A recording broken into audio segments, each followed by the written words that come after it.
আসসালামু আলাইকুম প্রিয় শিক্ষার্থীবৃন্দ। আজকে ম্যাজিক রুল নিয়ে আসছি রাইট ফর্ম অফ ভার্বস। ঠিক আছে, রাইট ফর্ম অফ ভার্বস হয়তো বা কেউ জানেন বা কেউ জানেন না যে ইট ইজ টাইম অথবা হাই টাইম যেটি থাক, যদি দুইটার অর্থের কি সামান্য সূক্ষ্ম পার্থক্য আছে, এটা এখন আমি বলছি না। তো ইট ইজ টাইম বা হাই টাইম এটার পরে যদি একটা সাবজেক্ট থাকে এবং একটা ভার্ব থাকে, তাহলে ওই ভার্বের ভি টু হয়, আর বাক্যাংশটুকু তো বসবেই।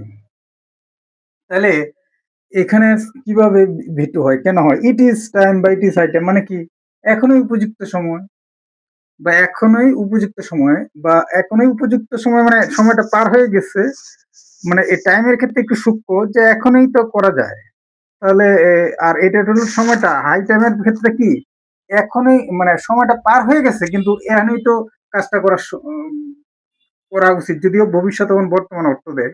কিন্তু এটা হলো আনরিয়েল পাস্ট। কেন ভার্বের ভিটু হবে? এখানে চেঞ্জ তো হতে পারতো।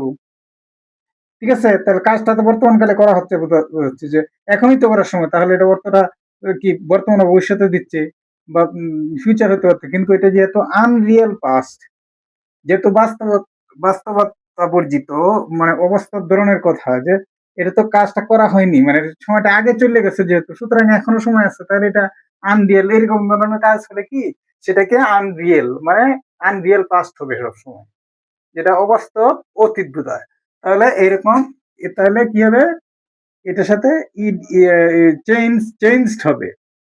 ইট ইজ টাইম অথবা high time we change our rules.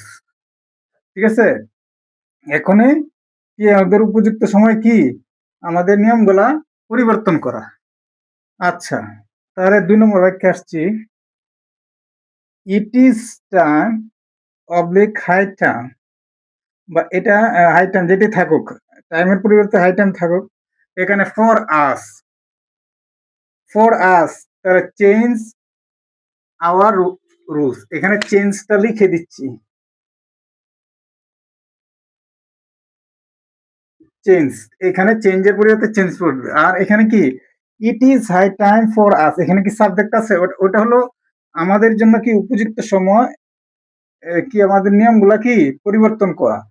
তাহলে সেটা সেটাও কি সেটা কিন্তু এখানে কোনো সাবজেক্ট নেই, মানে আমাদের জন্য, কিন্তু আমরা তো আর কাজটা করছি না। যেই ক্ষেত্রে সাবজেক্টটা না থাকবে সেই ক্ষেত্রে তো উম, এটা আনরিয়েল পাস্ট হলেও, মানে ওইটা এখানে তো সাবজেক্টের উপরে জোর দেওয়া হচ্ছে না, এখানে সাবজেক্টের কাজটা করবে, এখানে সাবজেক্টের অনুপস্থিত, যে বলা হচ্ছে যে এই কাজটা মানে আমাদের রুলগুলো পরিবর্তন করা এখানে প্রয়োজন।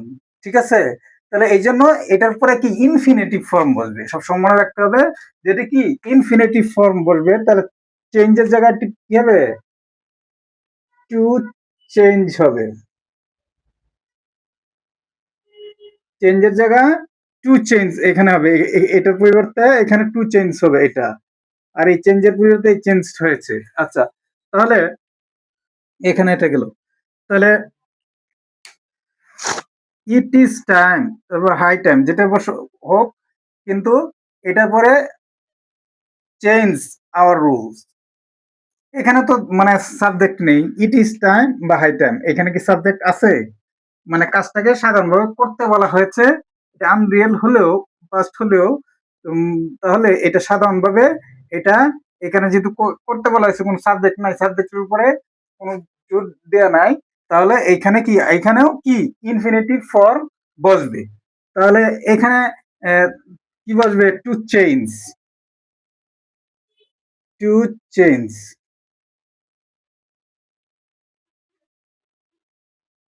এই চেঞ্জের পরিবর্তে টু চেঞ্জ বসবে। এখন কথা হলো, এটা একটা গুরুত্বপূর্ণ, রাইট ফর্ম অফ ভার্বের হাই টাইম বা টাইম দিয়ে ব্যবহৃত হয়। এটার জন্য এটা আজকে একটু আলোচনা করলাম, আর পরবর্তীতে নেক্সট ক্লাসে অন্যান্য বিষয়ের উপরে বা অন্যান্য টপিকস এর উপরে যেগুলি আমি নিয়ে আসবো। কেন এটা রাইট ফর্ম ভার্বস, এগুলো আপনার কমেন্টের মধ্যে জানাবেন। ধন্যবাদ। আসসালামু আলাইকুম।